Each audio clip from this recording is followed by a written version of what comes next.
ஆசிரிய நண்பர்கள் அனைவருக்கும் வணக்கம். இன்றைக்கு டிஎன்செட் எக்ஸாம் பற்றி தான் இந்த வீடியோவில் பார்க்க போகிறோம். வீடியோக்குள்ளே போகிறதுக்கு முன்னாடி நீங்கள் நம்ம சேனலுக்கு நியூ வியூவராக இருக்கீங்க அப்படின்னா கண்டிப்பாக சப்ஸ்கிரைப் பண்ணுங்கள். பக்கத்தில் இருக்கக்கூடிய பெல் ஐக்கானை கிளிக் பண்ணிக்கோங்க.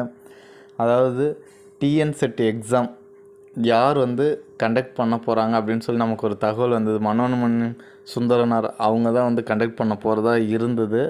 அதுக்கப்புறம் சில நிர்வாக காரணத்தினால டிஆர்பியை நாங்களே எக்ஸாம் நடத்திக்கிறோன்னு சொல்லி அவங்களே இது பண்ணிக்கிட்டாங்க.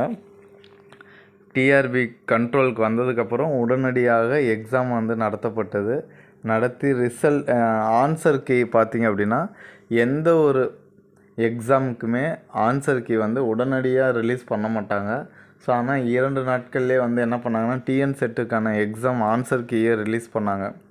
ஆனால் அதில் எக்கச்சக்க தவறுகள் இருந்ததுனால திரும்பவும் என்ன பண்ணாங்கன்னா எக்ஸாமுக்கான ஆன்சர் கீயை அஃபிஷியலாக கரெக்டாக வெளியிட்டாங்க.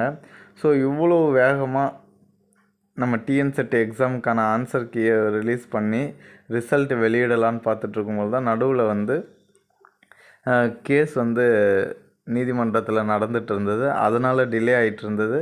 அதனை தொடர்ந்து இப்போ ரீசண்டாக அதற்கான ஒரு முடிவும் வந்திருந்தது. ஸோ பிஎஸ்டிஎம் யார் யாரெல்லாம் தமிழ் வழியில் நீங்கள் படிச்சிருக்கீங்களோ அவங்களுக்கு ஒரு முன்னுரிமை கண்டிப்பாக வழங்கப்படும். ஸோ அதற்காக நீங்கள் என்ன பண்ணணுன்னா இந்த 3 நாட்களில் நீங்கள் அப்லோட் பண்ணுங்கள், பிஎஸ்டிஎம்மை அப்லோட் பண்ணுங்கள். சர்டிஃபிகேட் இருக்குது அப்படின்னா கண்டிப்பாக அப்லோட் பண்ணுங்கள் அப்படின்னு சொல்லி அதற்கான ஒரு ப்ரெஸ் நியூஸ் வெளியிட்டிருந்தாங்க. ஸோ அதனை தொடர்ந்து நம்ம எல்லாருமே என்ன பண்ணோன்னா தமிழ் வழியில் படிச்சிருந்தால் பிஎஸ்டிஎம்மை அப்லோட் பண்ணோம்.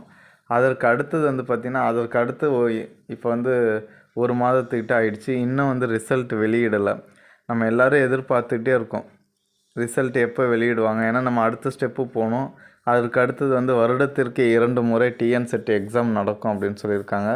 ஸோ அதற்கான டைம் வந்துடுச்சு. ஸோ நம்ம எல்லாருமே கன்ஃபியூஷனில் இருக்கோம். ஸோ நான் என்ன சொல்ல வரேன் அப்படின்னா கண்டிப்பாக இந்த மாதத்துக்குள்ளே இந்த டிஎன்செட் எக்ஸாமுக்கான ரிசல்ட்டு வெளியிட போகிறாங்க. ஆனால் இந்த மாதம் முடிஞ்ச உடனே நமக்கு பிஜிடிஆர்பி எக்ஸாம் இருக்குது. அதற்கு அடுத்த மாதம் பார்த்திங்க அப்படின்னா டிஎன்டிஇடி பேப்பர் 1 பேப்பர் 2 எக்ஸாம் இருக்குது. நம்ம ஓவராலாகவே நம்ம என்ன பண்ணுவோம் அப்படின்னா இந்த எக்ஸாமெல்லாம் அப்ளை பண்ணியிருப்போம்.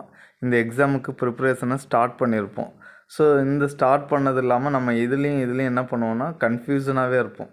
எந்த ஒரு ஸ்டெப்புமே ஒழுங்காக எடுத்து வைக்க முடியாத நிலையில் இருப்போம்.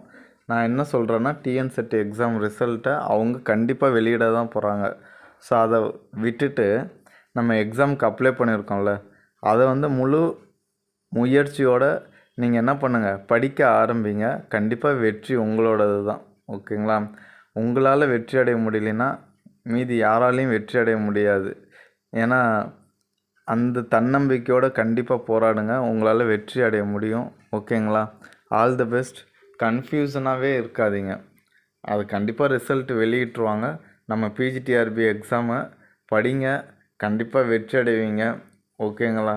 All the best. Thanks for வாட்சிங்னா. Thank you to all.